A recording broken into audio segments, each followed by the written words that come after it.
most original conception, Your Majesty. The birth of Venus. I felt as awful as you feel now. It did me good to speak. What happens when a war film becomes so brutally honest that even governments hesitate to show it? The only 13 combat films. So graphic. They were hidden from the public isn't about ordinary battlefield cinema. It's about movies that crossed a line. Films accused of going too far, showing too much, or revealing what officials preferred remain unseen.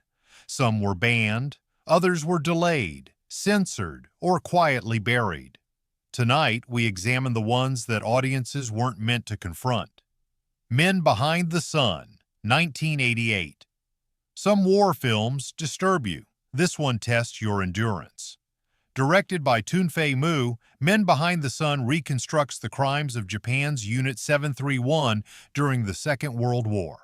Rather than framing its story through fictional soldiers or heroic resistance, the film places viewers inside a laboratory compound where human experimentation becomes routine. There is no swelling music to guide emotion. There are no triumphant speeches. The camera lingers with clinical detachment. That choice is precisely why it became infamous. Several territories refused to screen it uncut. Classification boards demanded heavy edits. In some countries, it was banned outright. The controversy centered on the film's unflinching depictions of wartime medical atrocities, scenes staged with a level of physical realism that left audiences shaken. What made the backlash sharper was its political sensitivity. The crimes depicted were real historical events, long buried beneath decades of diplomatic silence. By dramatizing them so graphically, the film reopened wounds that many governments preferred closed. Reports circulated that festival audiences walked out mid-screening. Critics accused it of exploitation. Supporters argued it was a necessary confrontation with history. Distribution became fragmented. Muchas vicisitudes allí. Hay carencia de alimentos y de lo más elemental. Certain regions allowed only truncated versions. Others restricted screenings to limited art house venues. Home video releases were delayed or censored depending on jurisdiction. Unlike traditional combat films that focus on battlefield chaos, this story centers on institutional cruelty. The horror does not erupt in gunfire. It unfolds in sterile rooms under bright lights. That calm presentation makes the violence harder to distance yourself from. There is no cinematic cushioning. The viewer is forced to sit with it. Over time, the film developed a reputation as one of the most extreme war-related features ever produced. Yet for years, access remained inconsistent and restricted. It wasn't hidden because it lacked quality. It was hidden because it showed something too plainly.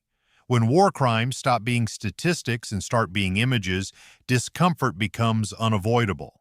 And for many distributors, that discomfort was simply too much. Come and See, 1985. There are war films that dramatize combat. Then there are films that feel like survival footage from a nightmare. Directed by Elim Klimov, Come and See follows a Belarusian teenager who joined Soviet partisans during the Nazi occupation. The narrative is simple. The experience is not. Instead of traditional battle choreography, the film captures the slow erasure of innocence. The camera stays close to the protagonist's face as villages burn and civilians are rounded up. The sound design amplifies chaos with shrill distortions and distant artillery. What unsettled international distributors wasn't just violence, it was emotional realism. Massacres are portrayed not as explosive set pieces, but as suffocating inevitabilities. Flames consume homes while terrified families are trapped inside. The framing refuses to cut away quickly. When it premiered, Western distribution proved limited. For years, the film remained largely unseen outside the Soviet sphere. Some critics described it as psychologically devastating rather than conventionally graphic. Its reputation grew through word of mouth. Viewers described leaving screenings in silence. Scholars called it one of the most harrowing anti-war statements ever filmed. The production itself pushed boundaries. Real ammunition was reportedly used in certain scenes to heighten authenticity. Actors were placed under intense emotional strain to capture raw reactions. Unlike glossy war epics that emphasize tactics and heroism, this film strips away strategy entirely. War appears as a machine that consumes everything in its path. The censorship it faced wasn't always official bans. Instead, it encountered hesitation. Networks avoided it. Theatrical runs were limited. Home media releases arrived decades later in some markets. Perhaps the greatest reason it remained partially hidden was tone. It offers no catharsis. No redemption arc softens the trauma. The ending lingers in moral ambiguity rather than victory. Over time, restorations brought it wider attention. Critics now rank it among the greatest war films ever made. Yet for many years, it had existed almost like a rumor, a title whispered among cinephiles as something too intense for mainstream circulation. When audiences finally saw it, they understood why. It wasn't spectacle that made it dangerous. It was honesty. Fires on the Plain, 1959. War does not always roar. Sometimes it starves. Directed by Kon Ichikawa, Fires on the Plain abandons conventional heroism and drags its audience through the collapse of the Imperial Japanese Army in the Philippines during the final months of the Second World War. There are no grand offensives here. There are no speeches about honor. What remains is hunger, disease, and the slow disintegration of morality. The film follows a sick private wandering through a devastated landscape where order has evaporated. Soldiers drift without command. Supplies vanish. Survival becomes the only objective. The jungle feels endless and indifferent. What shocked audiences in the late 1950s was not flashy gore. It was degradation. Emaciated men shuffle across scorched terrain, barely recognizable as soldiers. Conversations revolve around food, infection, and hopelessness. Rumors of cannibalism are not whispered as horror tropes. They are discussed as possibilities. Japanese censors reportedly expressed concern over its bleakness. Post-war Japan was still rebuilding its identity, and this film presented the war not as tragedy alone, but as moral collapse. It challenged national narratives that leaned toward sacrifice and endurance. Internationally, the film struggled to find immediate wide distribution. Its tone was described as nihilistic. Their critics in some markets questioned whether audiences were prepared to confront such a merciless depiction of their former enemies' suffering. Unlike traditional battlefield cinema, combat scenes are fragmented and disorienting. Gunfire erupts abruptly and fades just as quickly. Death feels random rather than cinematic. The emphasis remains on psychological erosion. The film's most disturbing element lies in its calm. There is no melodramatic scoring to guide sympathy. Silence dominates. Faces hollow out.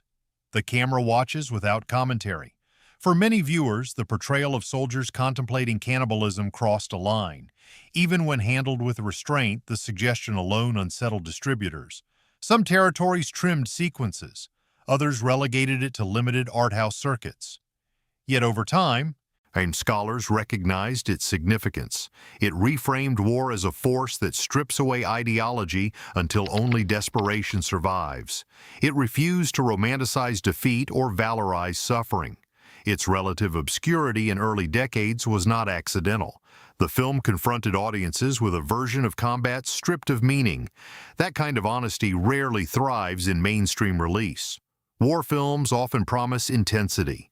This one delivers emptiness, and emptiness can be harder to endure than violence. The Battle of Algiers, 1966. Some films are hidden not because of bloodshed, but because of what they reveal. Directed by Guillo Pontecorvo, The Battle of Algiers reconstructs the Algerian struggle for independence from French colonial rule. Shot in stark black and white with documentary realism, it blurs the line between dramatization and reportage. Bombings, assassinations, and torture are depicted with unsettling precision. The violence does not feel stylized, it feels observed. French authorities banned the film for years. Screenings were disrupted.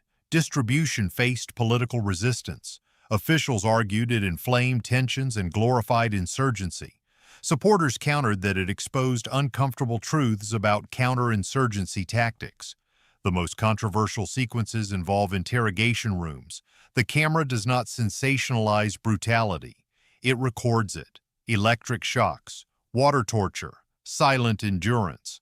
There is no triumphant score to dilute the impact. What made the film especially volatile was its structure. It presents both sides of the conflict without simplistic moral framing. Colonial forces are shown employing systematic repression.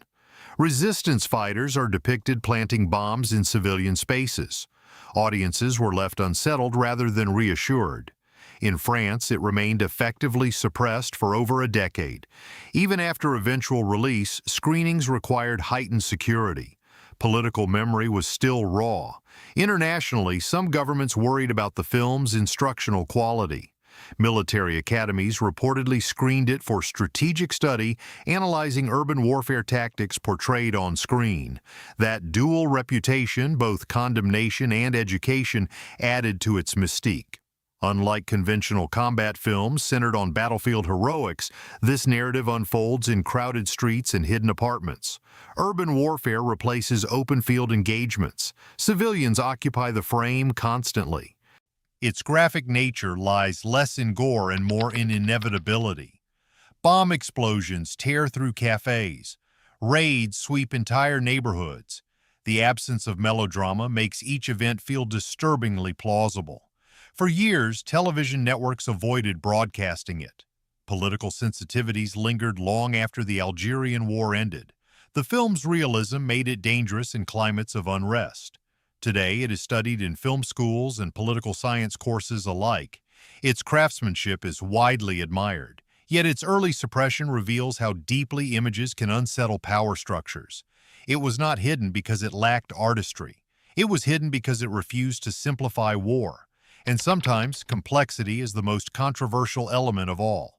Salo, or The 120 Days of Sodom, 1975. There are films that depict war.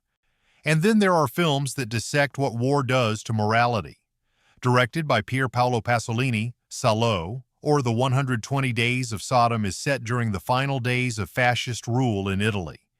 It does not unfold on battlefields. Instead, it traps its victims inside a secluded villa controlled by authoritarian elites. Yet the violence within those walls is inseparable from the political climate outside them. The film portrays systematic degradation under fascism. Power becomes ritualized cruelty. Authority becomes spectacle. The environment is controlled, sterile, and deliberate. Upon release, the backlash was immediate and fierce. Multiple countries banned it outright. Courts seized prints. Censors demanded cuts so severe that in some regions it effectively vanished from circulation for years. The controversy was not limited to its explicit content. It was the fusion of political allegory and physical brutality that made it combustible. Pasolini intended the film as a critique of authoritarianism, consumerism, and the commodification of human beings. That ambition did not soften the reaction. Governments argued the film crossed moral boundaries. Religious groups condemned it publicly. Distribution companies hesitated to associate with it. The director's own murder shortly before the film's release only deepened its aura of darkness. What unsettled audiences most was its cold structure. The narrative is organized into chapters resembling bureaucratic proceedings. Violence becomes administrative. Dehumanization becomes orderly. There are no sympathetic heroes. There is no rescue. The film concludes without moral redemption. For years, uncut versions were difficult to obtain legally in several countries. Home video releases faced strict classification battles. Academic circles defended it as serious art. Others rejected it entirely. Its connection to wartime fascism ensures its place within combat-era cinema, even if bullets rarely appear on screen. The war exists as ideology, not just artillery.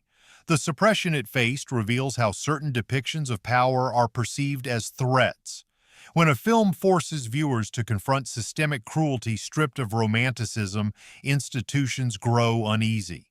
It was not hidden because it was careless. It was hidden because it refused to soften tyranny. Redacted, 2007. Modern warfare arrives not only through soldiers but through screens. Directed by Brian De Palma, Redacted dramatizes a real incident during the Iraq War involving American troops and Iraqi civilians. The film adopts a fragmented structure, mimicking video diaries, surveillance footage, and online broadcasts. The stylistic choice makes the violence feel immediate. The events unfold as if discovered rather than scripted. Upon release, the film ignited controversy in the United States. Critics accused it of portraying American soldiers in a damaging light. Certain theater chains declined to screen it. Marketing efforts were restrained. Unlike traditional war dramas centered on battlefield valor, this narrative focuses on misconduct and moral collapse. Combat appears chaotic, but the most disturbing sequences occur away from firefights. Distribution remained limited domestically. International reception proved more open. Yet the film's reputation as politically inflammatory persisted. The controversy did not stem solely from graphic imagery. It emerged from implication. The film suggested systemic failures and psychological strain within a modern occupation. De Palma presented multiple perspectives without overt narration. Viewers were left to interpret footage that felt uncomfortably authentic. Some argued the film exploited tragedy, others defended it as necessary critique. Television broadcasts were sparse. Home media releases carried heavy disclaimers. The title itself, Redacted, implies information withheld. The suppression was subtle rather than formal. It was not banned nationwide, yet it struggled to reach mainstream audiences. In an era defined by digital transparency, the film questioned what remains hidden. War, it suggested, does not only destroy cities, it erodes ethics, and that message proved difficult to market. The Painted Bird, 2019. Silence can be more disturbing than screams. Directed by Václav Marhul, The Painted Bird follows a young boy wandering through Eastern Europe during the Second World War. Shot in stark black and white, the film presents episodic encounters with villagers, soldiers, and opportunists. The child's journey becomes a procession of cruelty. Festival screenings reported audience walkouts. Some viewers fainted. The film's unfiltered portrayal of wartime brutality sparked immediate debate. What makes it especially unsettling is pacing. Scenes linger beyond comfort. Violence unfolds without dramatic emphasis. The camera observes rather than dramatizes. While not universally banned, the film faced distribution challenges in several markets. Certain territories limited screenings due to extreme content warnings. Broad theatrical release proved cautious. The narrative avoids conventional structure. There is no clear antagonist, only shifting environments where power imbalances dictate survival. Animals suffer. Civilians exploit. Soldiers appear as transient forces of destruction. Marhul intended the film as a meditation on human savagery during conflict. Its length and intensity deterred casual audiences. Unlike action-driven combat cinema, this film emphasizes vulnerability. The absence of sentimentality intensifies the impact. It does not offer patriotic framing. It does not simplify blame. Critics praised its craftsmanship while warning viewers about its severity. Its partial marginalization reflects a broader discomfort with films that remove distance between audience and atrocity. War often becomes mythologized in popular culture. This film refuses myth, and in doing so it became something many viewers were unprepared to face. City of Life and Death, 2009. Some wars leave ruins, others leave silence.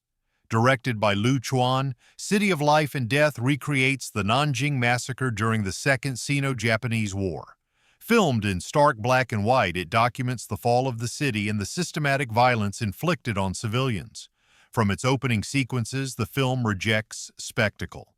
Gunfire echoes through narrow streets. Civilians scatter without protection. Soldiers advance without hesitation.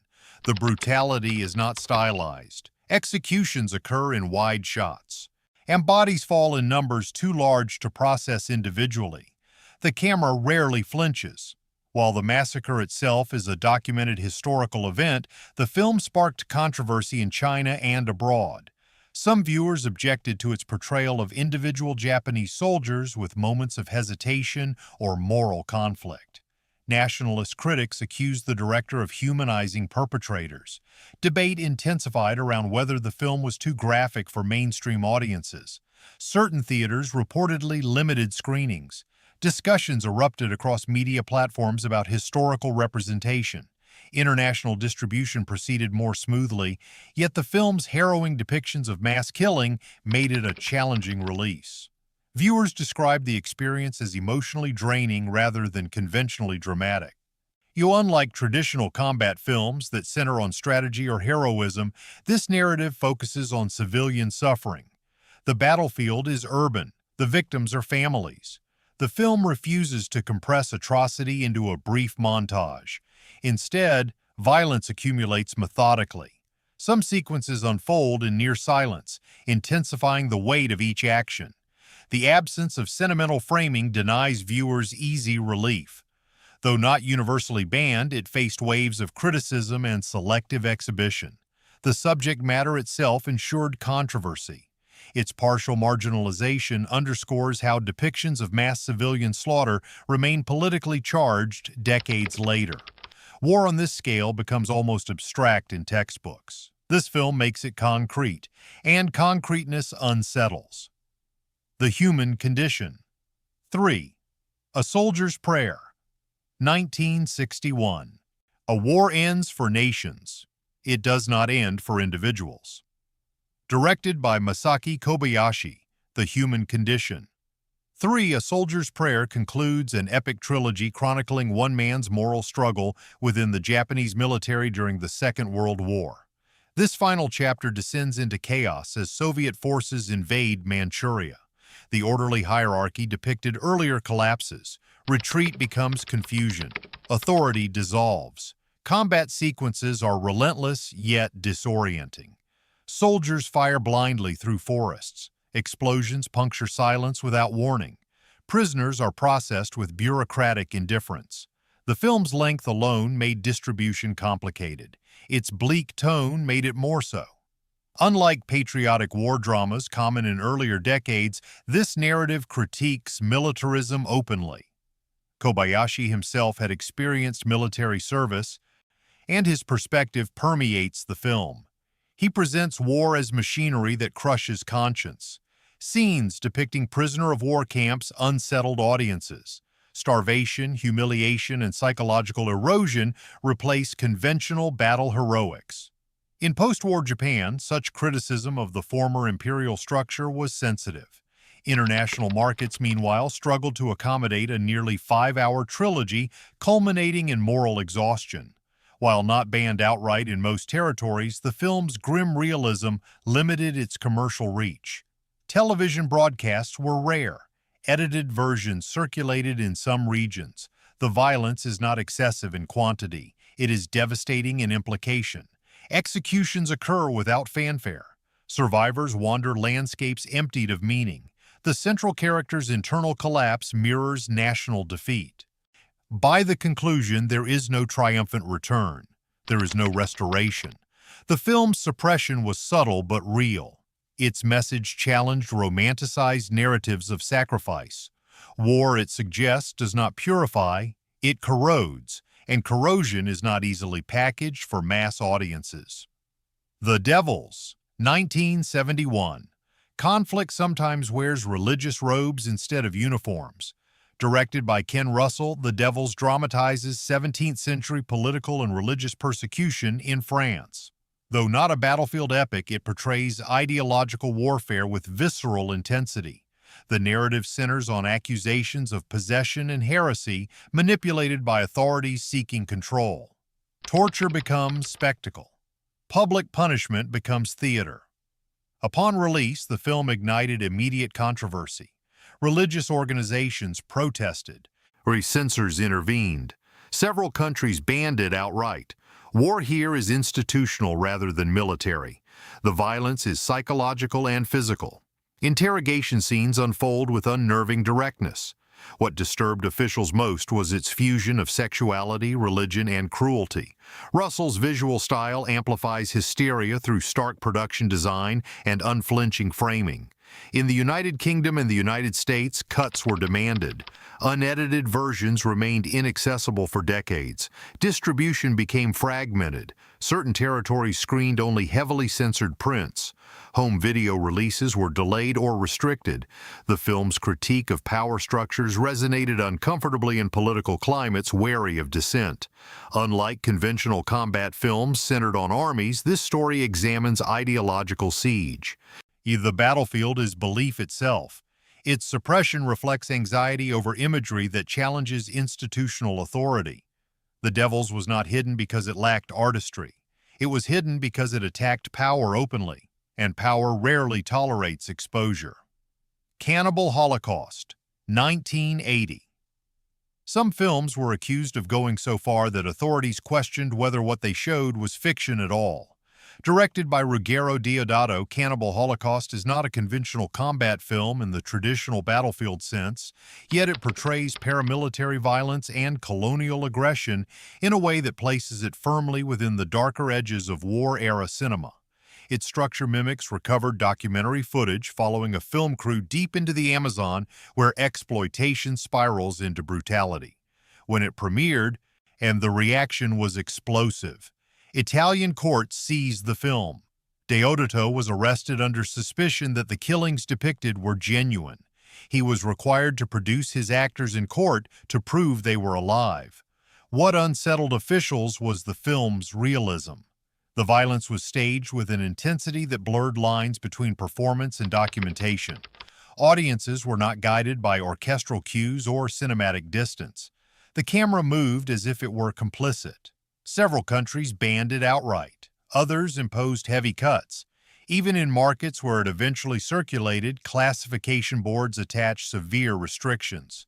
The controversy extended beyond human violence. Real animal killings were included in the final cut, provoking further outrage and cementing its notoriety. Though often categorized as exploitation horror, was its depiction of Western intruders committing atrocities against indigenous populations carries an implicit critique of colonial warfare mentality. The aggressors are not soldiers in uniform.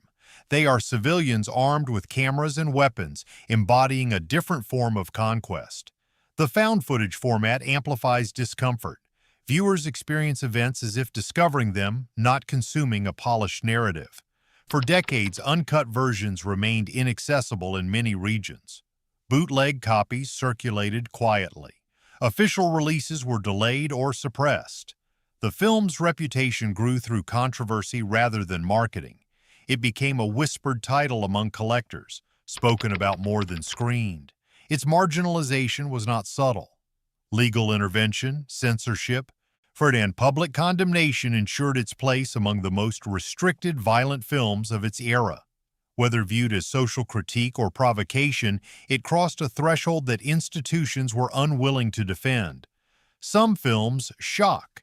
This one forced courts to intervene. The Night Porter, 1974. War leaves scars that linger long after ceasefires are signed. Directed by Liliana Cavani, The Night Porter explores a psychologically charged relationship between a former Nazi officer and a concentration camp survivor years after the Second World War. The film does not stage grand combat sequences. Instead, it investigates the aftershocks of fascism within intimate spaces. Power dynamics rooted in wartime atrocities resurface in post-war Vienna. Upon release, it ignited immediate debate. Critics accused it of sensationalizing trauma. Religious organizations protested. Several countries imposed restrictions or temporary bans. The discomfort stemmed from its portrayal of lingering psychological entanglement between victim and perpetrator. Cavani presented war not as distant history but as a living presence shaping human behavior. Flashbacks to concentration camp conditions are stark and disturbing. Uniforms, confinement, humiliation. Each detail is presented without romantic framing. Distribution became fragmented across Europe and North America. Edited versions circulated in some territories.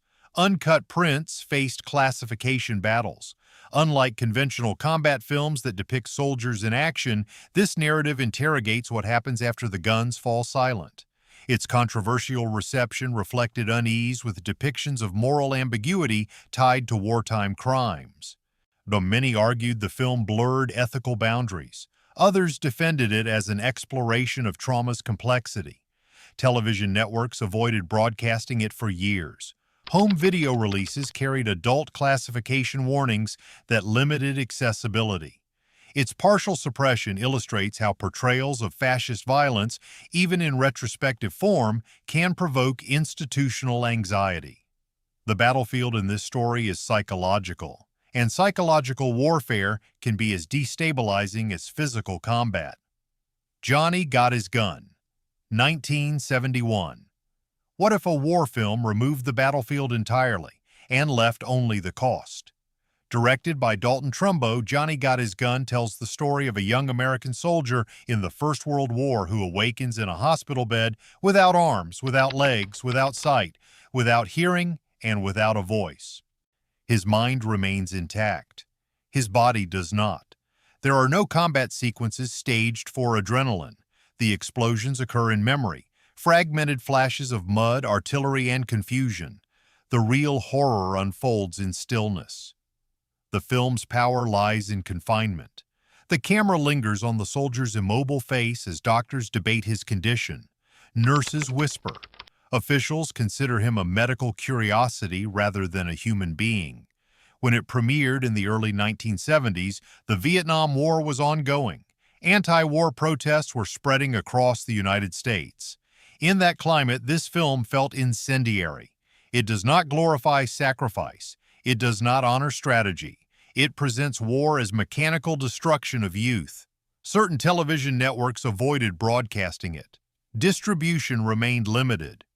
While not universally banned in every territory, it was treated with caution. Its message was too direct. Its imagery was too final.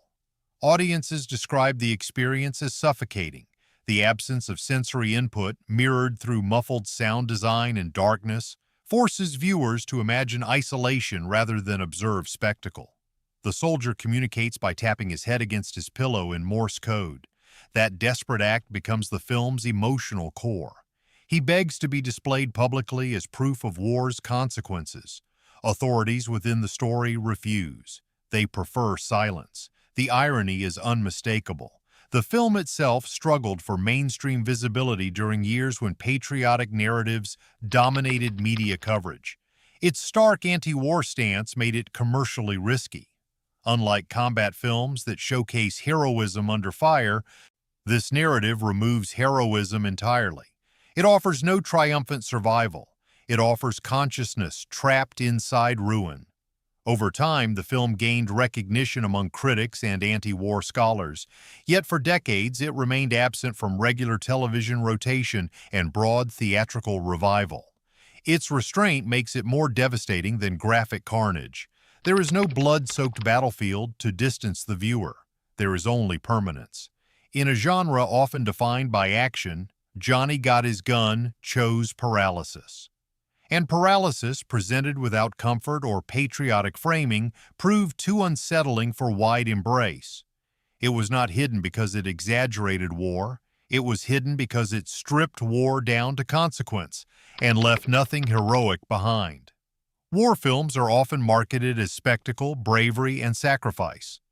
But the 13 we explored were different. They unsettled governments, alarmed censors, and disturbed audiences because they stripped away myth and left only consequence.